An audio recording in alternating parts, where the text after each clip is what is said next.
había vacíos. En eso fuimos a dar con una familiar que es muy evangélica. Fuimos a dar a una denominación llamada Manantial de Vida para las Naciones. Aquí en Yopal, ahí la sede principal. Aquí vinimos varias veces, participé en muchos cultos, estuve en retiros para hombres y todo eso. Pero igualmente habían cosas que no cuadraban.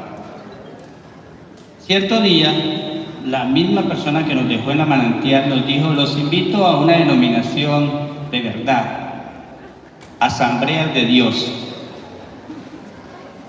Estuve a 2 metros de pisar las puertas de Asambleas de Dios, pero algo me decía: espere tantico. Estaba estudiando en ese momento un curso que se llama Conoce tu Fe, con la Biblia Reina Valera. Pero me fui para la casa y como a los 2 días encontré un debate en YouTube que decía en sus videos, yo estudié a todos esos eruditos, teólogos, doctor Albaducín, hasta Cas Luna lo estudié, hasta leí el libro de Cas Luna. Pero vi un video, y yo quería ir a Asambleas de Dios, que decía: debate bíblico Padre Luis Toro versus pastor cofundador de Asambleas de Dios. Me comí todo el debate y vi la terquedad. Al principio yo decía, cuando el pastor hablaba con esa dulzura, yo decía: dígale más a ese cura, porque pues para mí la Iglesia Católica ya no tenía sentido, ¿sí? Dígale más. Pero cuando el padre lo puso a leer a él mismo, yo dije, ¿quién es este cura? O sea, ¿qué se cree este sacerdote? Pero me quedó ahí el mensaje y se me dio por meterme en los videos. Padre Luis Toro. Eso fue iniciando la pandemia. A los 3 meses volví a la iglesia, hablé con el padre Pedro Lemos y el padre me dijo: coja la emisora. Sábados y domingos debatía en vivo con quien me refutara. Y volviendo a la iglesia, ya nuevamente, reitero, 3 meses más o menos duró de estudio, de reflexión, día y noche, estudiando. Hice mi conversión nuevamente, confesé mi pecado de apostasía con el Padre y tomé la emisora, tomé catequesis, hago cursos prebautismales, prematrimoniales y tengo mi canal de YouTube, mi canal de TikTok, en Facebook y subo videos todo el tiempo.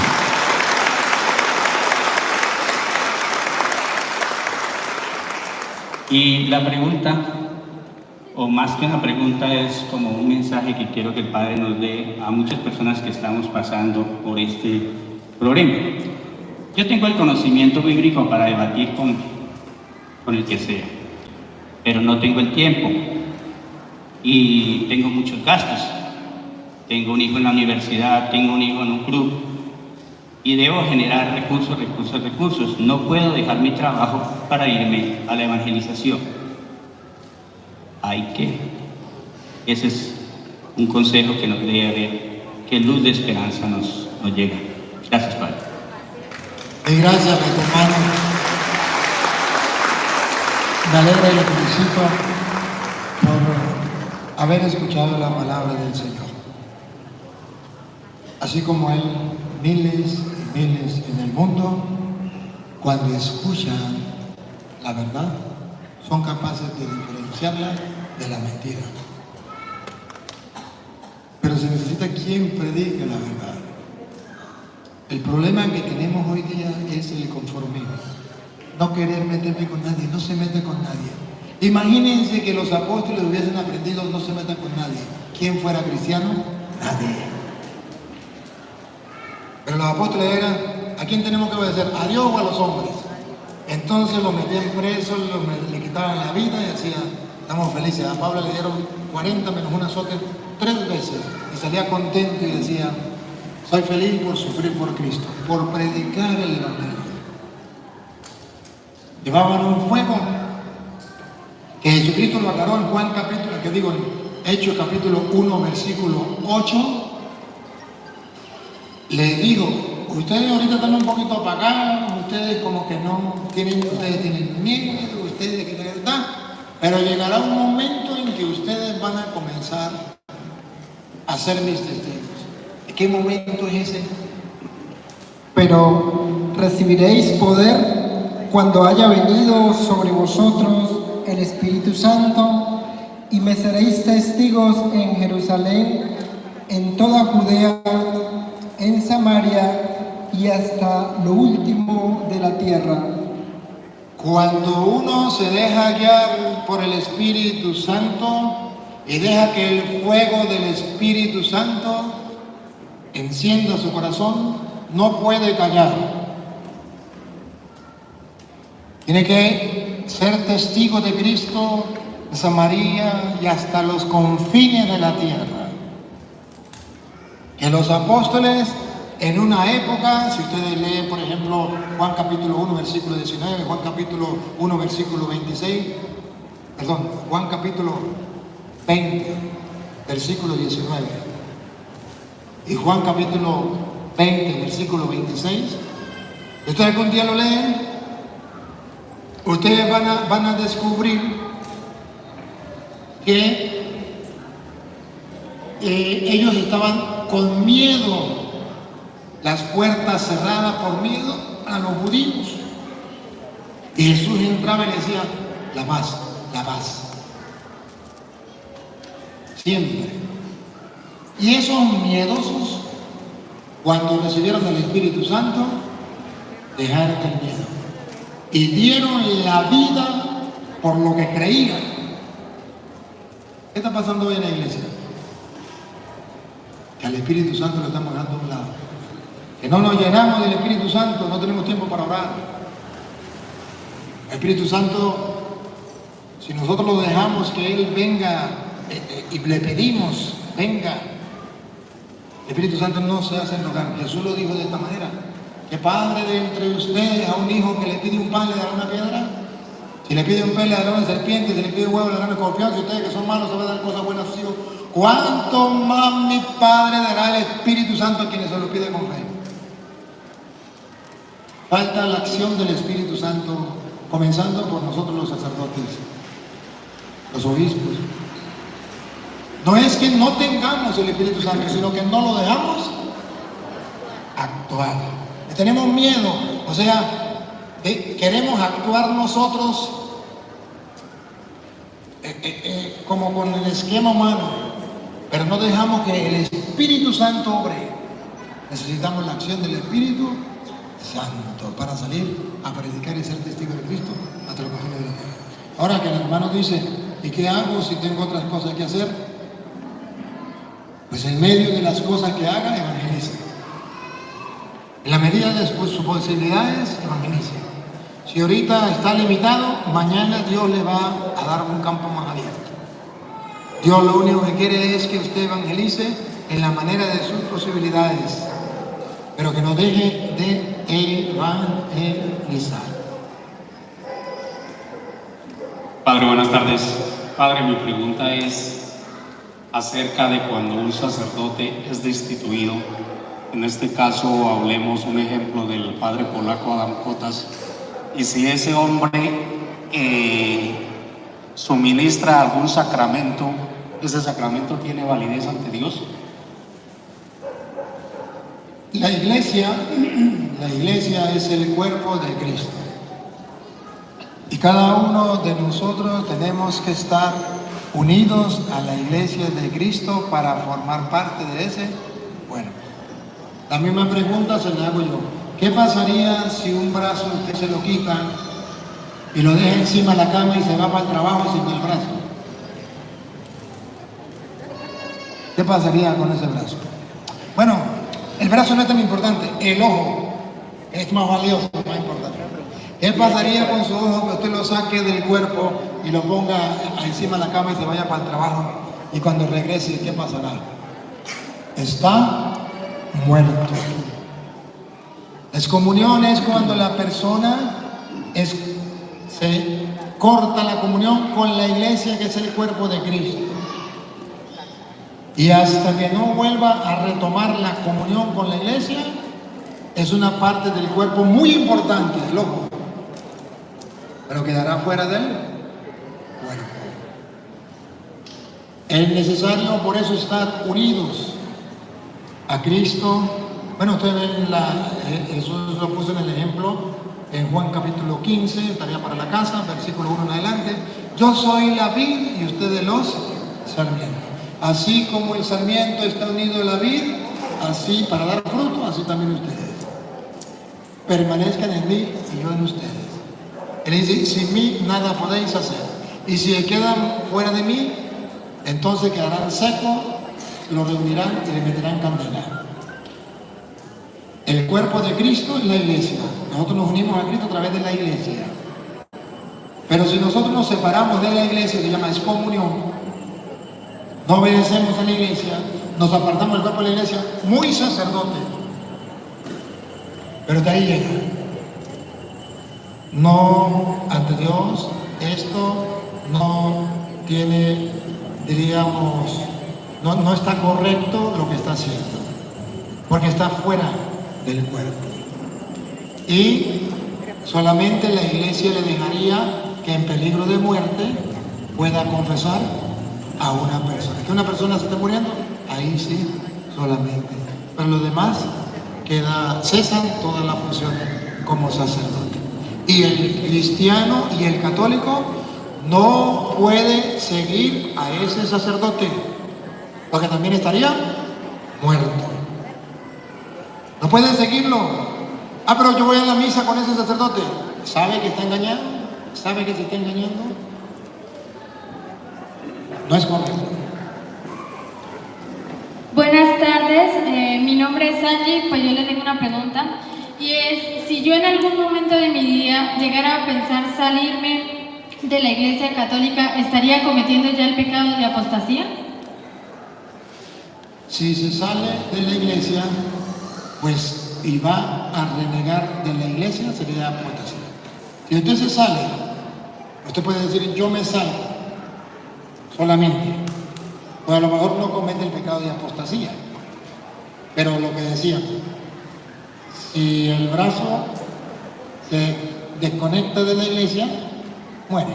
Ahora, si usted se sale y se mete a protestante, protesta, yo era católico, creía en la confesión, ahora no, protesto, yo era católico, pero ahora no creo en la Eucaristía o en la confesión o en el Papa, ya es pecado de apostasía. ¿Qué es la apostasía? Apostasía es negar varias verdades de fe. ¿Qué es herejía? Herejía es negar una de las verdades de fe. Ahora, si usted no niega ninguna verdad de fe y usted se sale de la iglesia, solamente muere. Espiritualmente, muere como el sarmiento que no está unido a la vida. La vida es Cristo, el Cristo místico, su cabeza que es Él, la iglesia que es su cuerpo.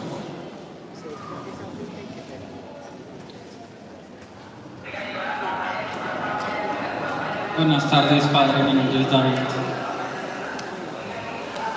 La pregunta es que el Papa Francisco nos ha invitado a recuperar la oración de adoración, creo yo, en el silencio. No logro divisar bien cómo yo hago una correcta oración de adoración frente a Cristo en el altar, o lo puedo hacer desde mi casa, en un lugar donde yo tenga para hacer la oración. No comprendo. Y lo otro, si tiene algo de conocimiento de la iglesia cristiana palmariana, que es una secta, tiene como 50 años. No tengo conocimiento de esa iglesia. Esa secta no tengo conocimiento, yo secta por eso no tengo conocimiento. Luego, esto. El Papa nos invita a recuperar la oración de adoración. Miren, hermanos, en la mayoría de iglesias los jueves se hace la hora santa, pero muy pocas veces se hace la adoración al Santísimo. A nosotros nos acostumbraron a la hora santa, pero nos desacostumbraron a la adoración al Santísimo. Y en la mayoría de iglesias hay horas santas, pero no adoración al Santísimo. Pongo la diferencia y por eso el Papa nos está invitando a recuperar la adoración. Oración de adoración. Hora santa. Una hora que usted va a la iglesia, el jueves sacerdotal, allí se reza el rosario, allí se lee la palabra, allí se ven las novenas, allí se canta, allí se hace aquello, todas oraciones, todas habidas y por haber. Eso se llama hora santa, porque usted no está haciendo nada malo, usted está haciendo algo bueno. Pero a diferencia de eso existe la oración de adoración. Y adorar es reconocer que hay un ser superior a mí, que es Dios, que todo lo puede, que todo lo sabe, que todo lo puede, que todo lo ve, y que Él está conmigo, a pesar de que yo no lo veo, y yo con Él. Y yo reconozco mi pequeñez y reconozco su grandeza. Él me mira y yo me dejo invadir por su mirada. Yo estoy vacío y Él me llena. Adorar es lo que dice el salmista. Recuerda lo que dice el salmista. Dice, venid, adoremos al Señor, demos vítores de la roca que nos salva, entremos a su presencia, dándole gracias, aclamándole con canto. ¿Por qué? Porque el Señor es un Dios grande. Ahí comienza la adoración. Cuando yo comienzo a darme cuenta que el Señor es un Dios, el Dios grande. Porque el Señor es el Dios grande. ¿Qué tan grande? Soberano de todos los dioses. Tiene en sus manos las cimas de la tierra. Son suyas las cumbres de los montes. Suyo es el mar, porque Él lo hizo. La tierra firme que modelaron sus manos. Venid, postrémonos por tierra, bendiciendo al Señor, Creador nuestro, porque Él es nuestro Dios y nosotros su pueblo, el rebaño que Él guía. Eso es adorar. Que yo me convenza, se llama convicción. Adorar es un acto de convicción, donde yo crea que hay un ser invisible pero todopoderoso, que mi mente no logra abarcar porque Él está por encima de todo. Salmo 94 es importante para eso. Y entonces usted comienza a creer que ese está allí, o como dice Colosenses 1:16 también. Por Él fueron hechas todas las cosas, celestes y terrestres, visibles e invisibles, tronos, dominaciones, potestades, todo fue creado por Él y para Él. Él es anterior a todo y todo se mantiene en Él. Cuando yo me comienzo a pensar eso y comienzo a asumirlo a mí mismo, a creerlo, entonces hago ese ejercicio, 5 minutos, 10 minutos. Y después que haga ese ejercicio, no pienso nada, no digo nada, solamente me quedo delante de ese Dios. Como cuando uno va a la playa a broncearse. Usted se queda delante del sol, no le dice nada. Cuando siente que está bronceado por este lado, se voltea por el otro. Y el sol hace su trabajo. Lo único que le pide es que se quede ahí, delante de Él. Adorar a Dios es quedarse delante de la divinidad, de la deidad, sin pensar nada, sin pedir nada, sin decir nada, solo allí quedarme con Él. Hay una canción que a mí me gusta que dice: hacerme nada en tu ser, quedar callado, enmudecer y no pensar, solo sentir, oh Padre, te tengo a ti, dejar que tú piense por mí, dejaré Dejar tu amor entrar en mí y dentro de mi corazón, oh Padre, latir en ti. Quiero ser arcilla entre tus manos. Ese es adorar. Y Jesús dice, los verdaderos adoradores, significa que hay dos clases de adoradores, uno verdadero y uno falso. Los verdaderos adoradores adorarán al Padre en espíritu y en verdad. O sea, que es algo espiritual que nadie se da cuenta, pero que tiene que ser de verdad, convencido de lo que está haciendo. Si yo no me convenzo que Dios es Dios, no lo puedo abarcar porque él no es una idea, por tanto no tengo que tenerlo como una idea. No es una imagen, por tanto no tengo que tenerlo como una imagen. Él simplemente, decía San Agustín, el mejor concepto que tengo de Dios es que no puede ser abarcado por mi mente. Y ahí entonces me quedo yo delante de Él mínimo una hora.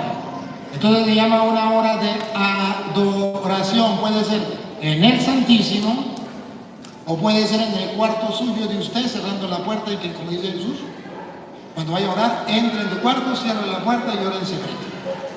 Hágalo como usted quiera, sea en su cuarto. Si tiene la opción de una iglesia y estar en el Santísimo solo, en silencio, hágalo.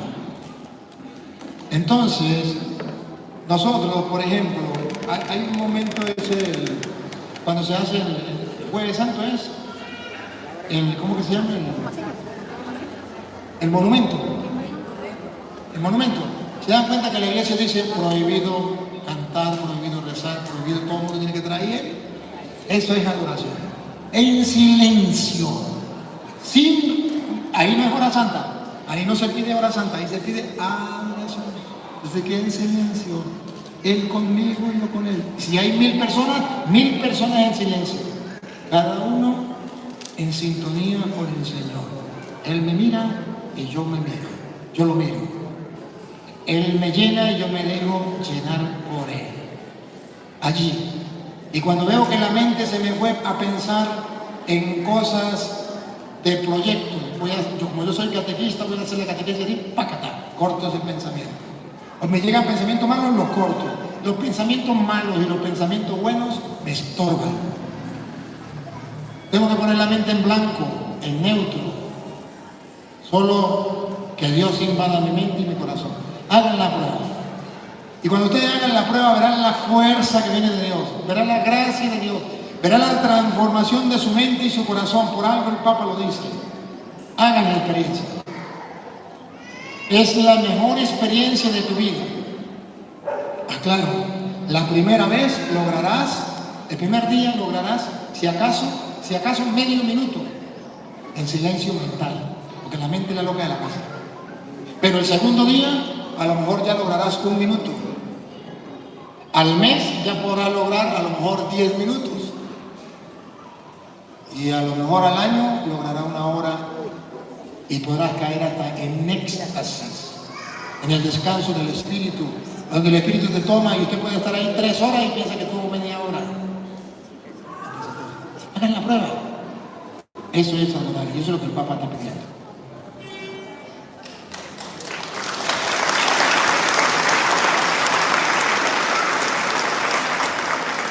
Buenas tardes, Padre.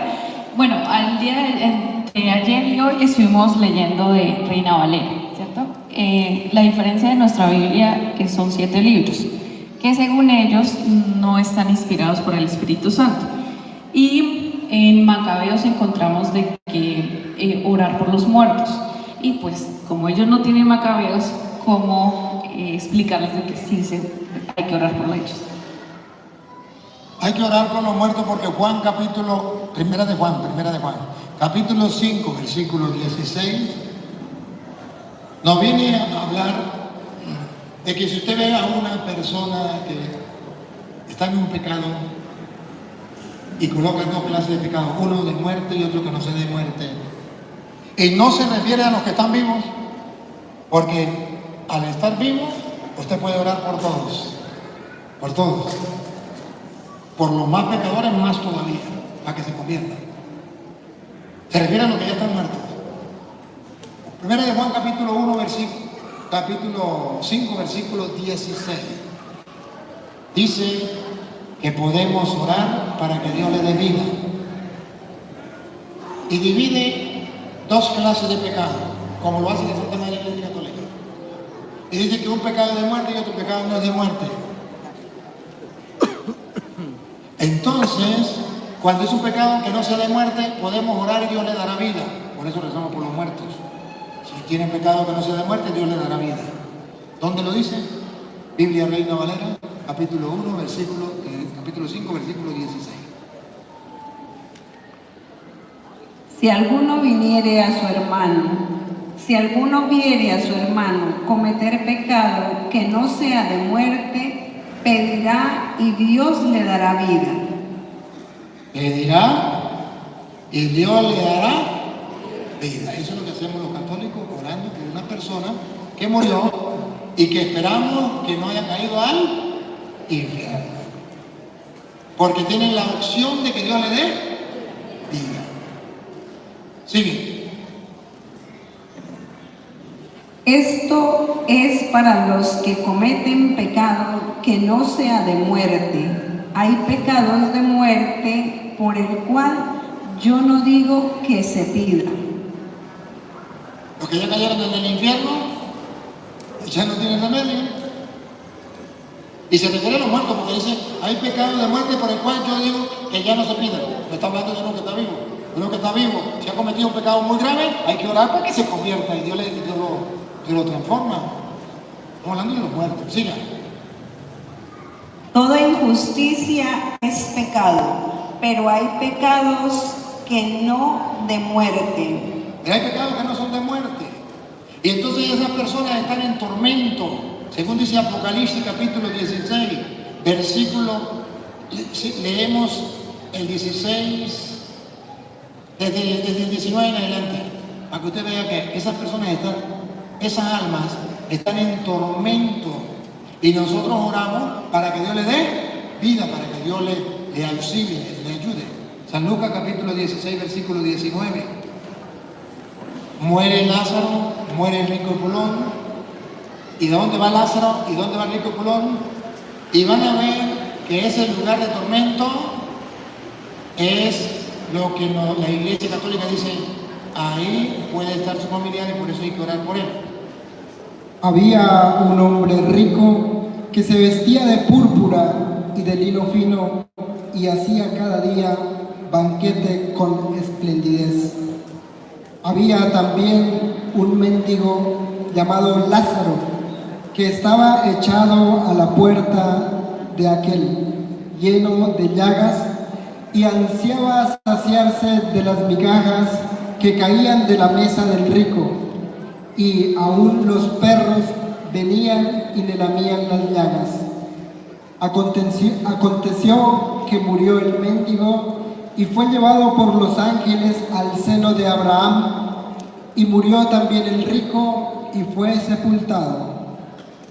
Y en el Hades alzó sus ojos, estando en tormentos. ¿Dónde estaba el rico? Infierno. En tormentos. Que para el protestante no puede ser el purgatorio.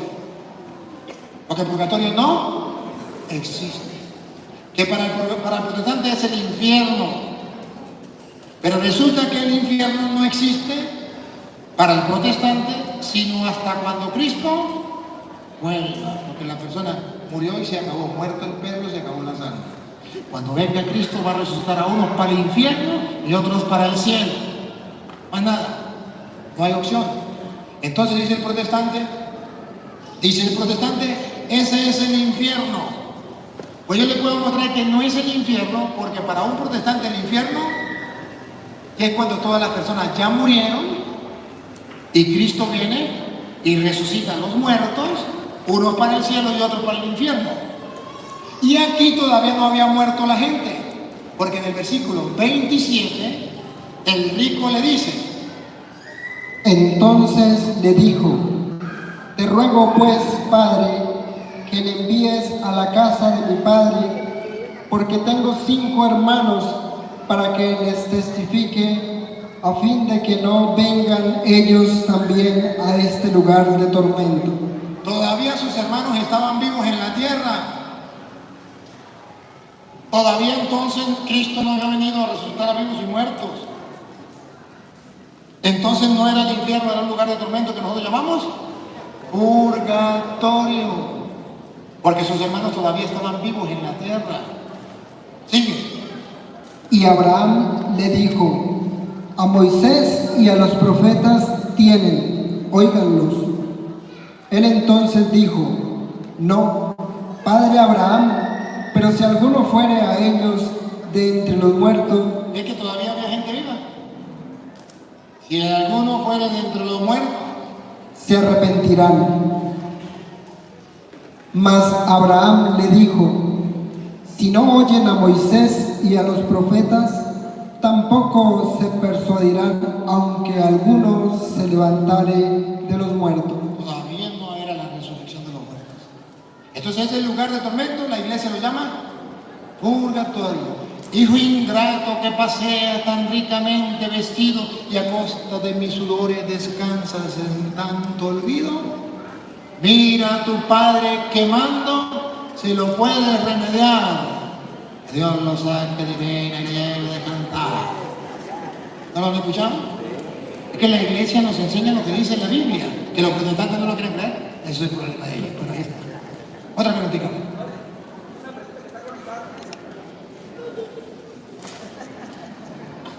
Muy buenas tardes, padre. Tal vez es una pregunta tonta, pero más tonto el que no pregunta, ¿cierto?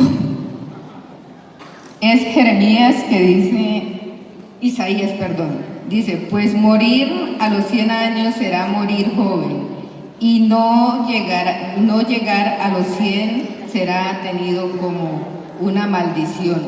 Pues, ¿qué le digo yo? En este caso, de que tengo uso de razón, no he visto una persona que dure 100 años. Bueno, mire, hermana, voy a tratar de explicarle. Lo que pasa, usted se lo está tomando a lo literal. Lo que pasa es que en la Biblia, en el Antiguo Testamento, mostraba que la persona que más años viviese era la persona que había agradado más a Dios. La persona que más hijos tuviese y que tuviese más riquezas era la persona que más había agradado a Dios.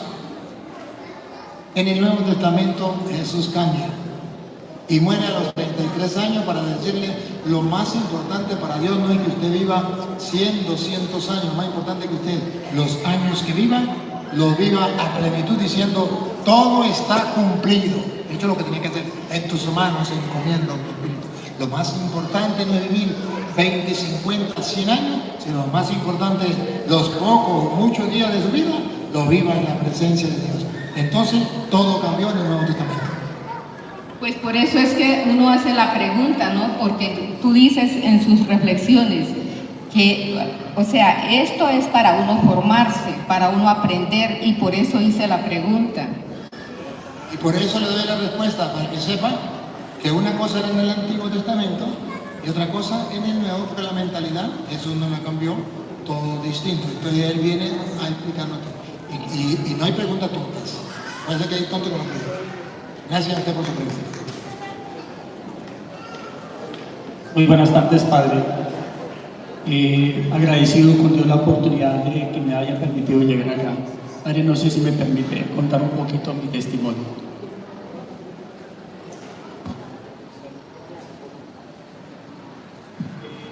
Bueno, para la pregunta que le traigo, pero perdón, padre, no sé si después de la misa me da tiempo para contar. Vale. De la pregunta que tengo es sobre el alma y el espíritu. Cuando Dios creó al hombre, el soplo de vida que le dio ese muñequito de barrio, le dio la vida, el alma. Y a través del bautismo recibimos al Espíritu Santo. Ya en ese proceso todos escuchamos, los católicos oramos por las benditas almas, y me confundo. El alma era algo antes y ahora tenemos espíritu. O sea, tengo una confusión, padre, quiero que me la aclare bien. Usted, pregunto, no se me vaya, ¿usted es pura carne? O sea, usted se muere y se acabó. ¿Usted tiene algo que vive después de muerto? Eso, algo que vive después de muerto, ¿Es visible? ¿Es corporal? ¿Es carnal? A eso se le llama espíritu. Pregunto, ¿pero eso que es carnal, que no se ve, está muerto o está vivo? Vivo, eso se le llama alma. ¿Se lo traduzco al castellano? El alma es la vida. Por eso los judíos creían que uno tenía dos almas. El alma del cuerpo y el alma del espíritu. El alma es la vida. O sea, ¿usted ahorita está vivo o muerto? Vivo. Entonces decía el judío, usted tiene un alma corporal y esa alma está en la sangre. Si a usted le sacan la sangre, usted muere. La primera alma. Pero queda algo que sigue viviendo, pero que usted no lo ve. Como no lo ve, se llama espíritu. Como está vivo, se llama alma. Si estuviera muerto, no sería alma. Entonces, por eso San Pablo dice que la palabra de Dios es una espada de doble filo que penetra hasta los tuétanos y llega donde se divide el cuerpo, el espíritu del alma. O sea que usted no puede dividir el espíritu y el alma porque están tan íntimamente unidos que es el alma, la vida del espíritu. Para usted decir que el espíritu no está muerto, dice el alma. Y por eso rogamos por las almas, o sea, los espíritus vivos. Bueno. Padre, muy buenas tardes. Padre, tengo dos dudas, no sé si usted me puede contestar una o me puede contestar dos. Mire, la primera es en la enmienda de los pecados, ¿sí? Yo me confieso con usted y le hice un daño a una persona, ¿sí? Tengo que enmendar ese daño que hice, me manda a la iglesia, ¿sí? Para poder quedar en paz con Dios. Pero, si esa persona que yo ofendí no está para hablar conmigo, no quiere hablar conmigo, y yo me confieso con usted, ¿cómo hago ahí para que el pecado se salte? Si la persona no quiere hablar conmigo. Jesucristo pagó el precio de todos los pecados. Nunca nosotros vamos a pagar el precio de un pecado. Nunca. Usted nunca va a pagar el pecado. ¿Lo va a remediar?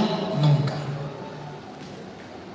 Por eso la iglesia dice que para una buena confesión, examen, dolor, propósito, decirle los pecados al confesor y cumplir la penitencia. Cumplir la penitencia no es remediar el pecado, porque nunca va a remediar el pecado. Un muerto, un vivo nunca va a recuperar la vida del que mató. Nunca. Eso no se puede remediar. ¿Exacto? Eso se puede perdonar. Ahora hay una penitencia. Y esa penitencia no es para que usted pague por ese pecado. Y cuando usted pague por ese pecado, su pecado le queda perdonado. No. Usted se cometió, su pecado le ha sido perdonado. Pero usted tiene una penitencia para ir a darle gracias a Dios por haberle perdonado ese pecado. Y se acuerda que eso está en Lucas capítulo 17, versículo 11. San Lucas capítulo 17, versículo 11. Cuando fueron allá, escuchémoslo. Pues si en las riquezas injustas no... 17, 11. Yendo Jesús a Jerusalén, ese sí es.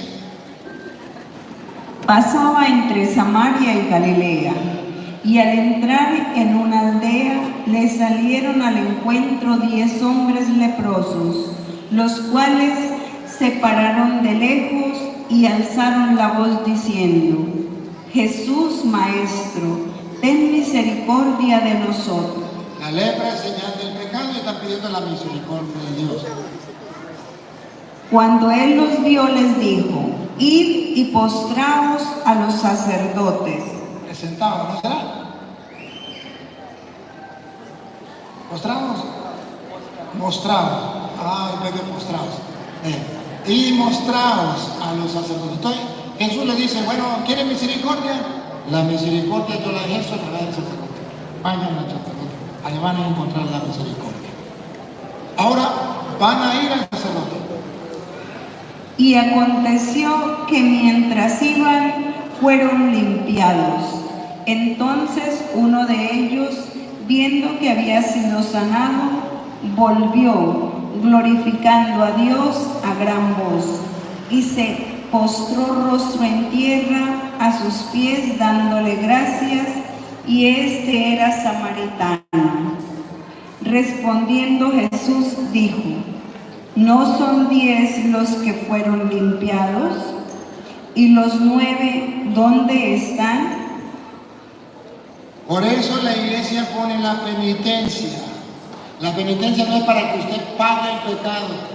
Por eso Ricardo Arjona, como no fue a la catequesis, y dice, ¿se acuerdan de una canción que dice: así, acaso que con un Padre Nuestro el asesino va a revivir su muerto o va a pagar el muerto?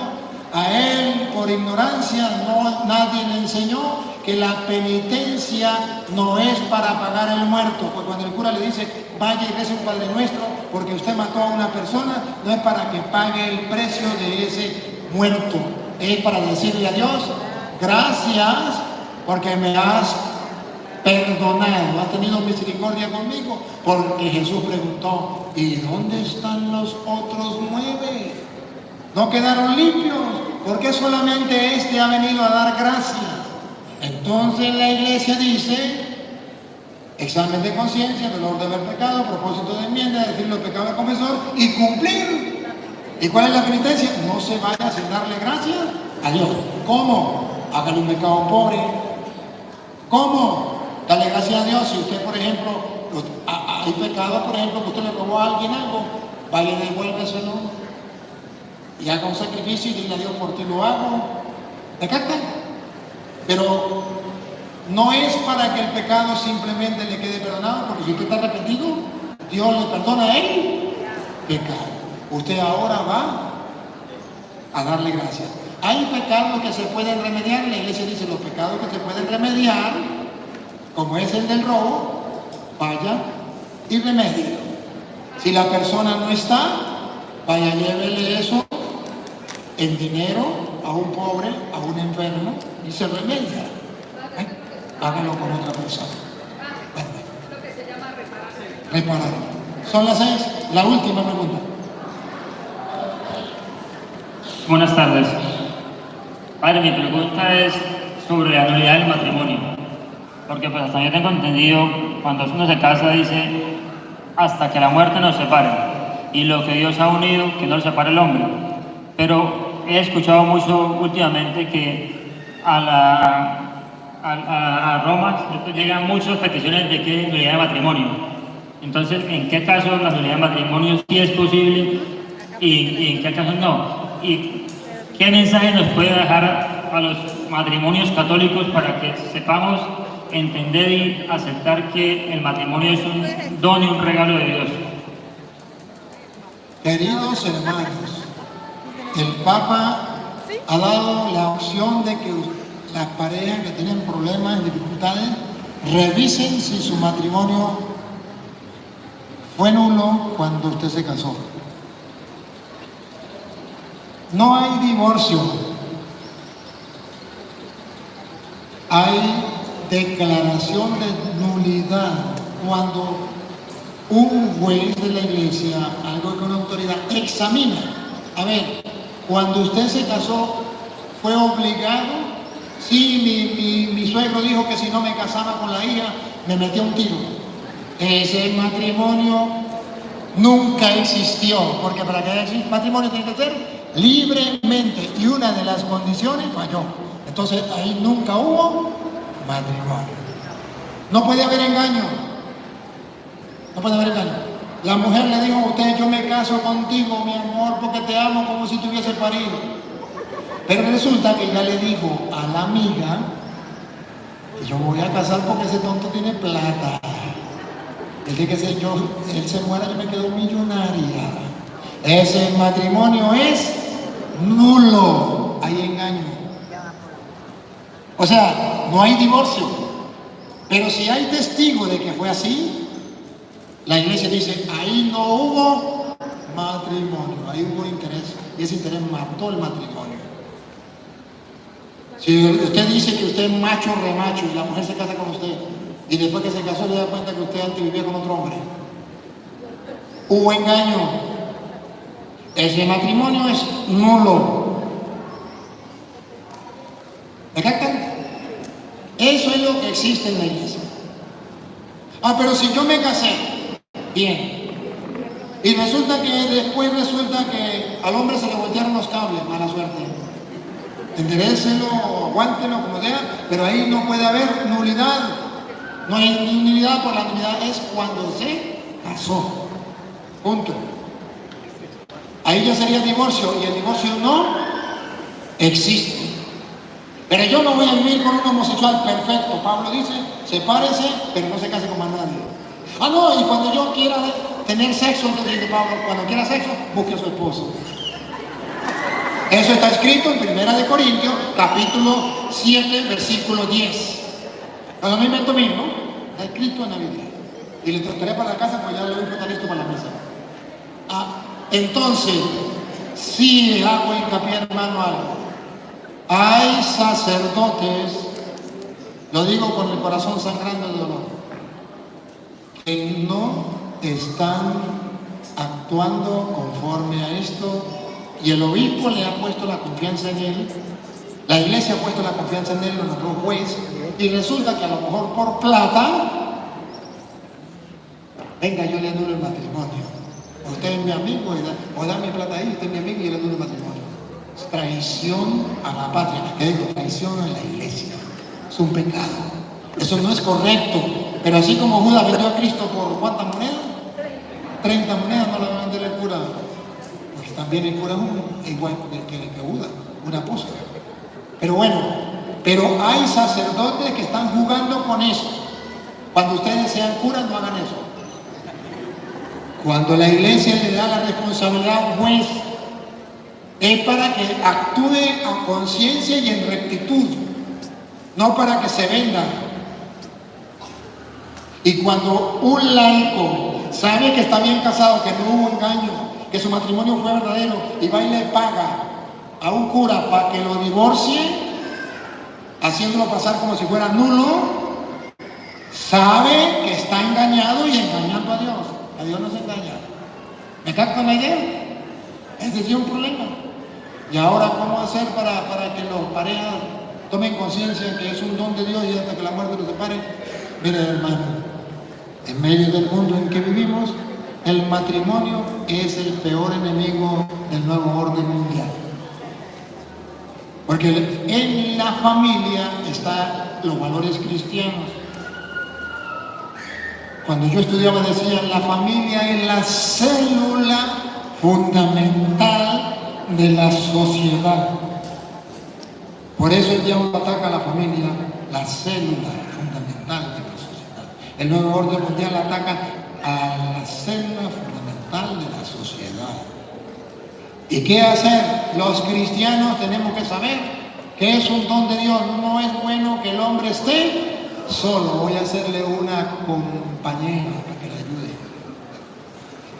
Y es volver a rescatar el valor cristiano del matrimonio, donde los dos se complementan y los dos toman la decisión de servirle a Dios y formar unos hijos para que sirvan a Dios y al final llegar al reino de los cielos. Y a eso la iglesia, o la Biblia lo llama iglesia doméstica. Una iglesia doméstica. Pero que hoy día la mentalidad mundana se ha metido y dice, el día en que tenga problemas con mi pareja, hasta ese día llego, porque Dios no me mandó a mí a este mundo a sufrir. Porque yo no me casé para sufrir. O sea, en la mentalidad, pare de sufrir. ¿Y qué dijo Jesús? El que no tome su cruz y me sigue, no es digno de mí. El que quiera ser discípulo mío, niéguese a sí mismo, tome su cruz y sígueme. El problema es que el mundo no quiere que usted sufra nada. Y dice, es que se acabó el amor. El amor no se acaba, porque el amor es el sufrimiento aceptado y ofrecido a Dios por la humanidad, por mis hijos o por quien sea. Ese es amor. Tanto amó Dios al mundo que entregó a su Hijo para que muriendo en la cruz nos salvara a todos nosotros. Y dice Jesús, no hay mayor amor que el que da la vida. Si usted no da la vida por su esposo, por su esposa, si usted no se sacrifica por él, no lo ama. El mundo le ha hecho creer a los hombres y a las mujeres de hoy que el amor es el deseo sexual o el placer sexual. Eso no es amor, eso es sentimiento. Ese es algo que engaña al ser humano. El amor es cuando el esposo se sacrifica por la esposa, aunque no sienta nada. El amor es cuando la esposa se sacrifica por el esposo, aunque no sienta nada, y le dice a Dios, por ti, porque te amo. Dijo Cantinflas, he dicho, caso cerrado. Vamos a continuar con la Santa Misa, porque ya es la hora.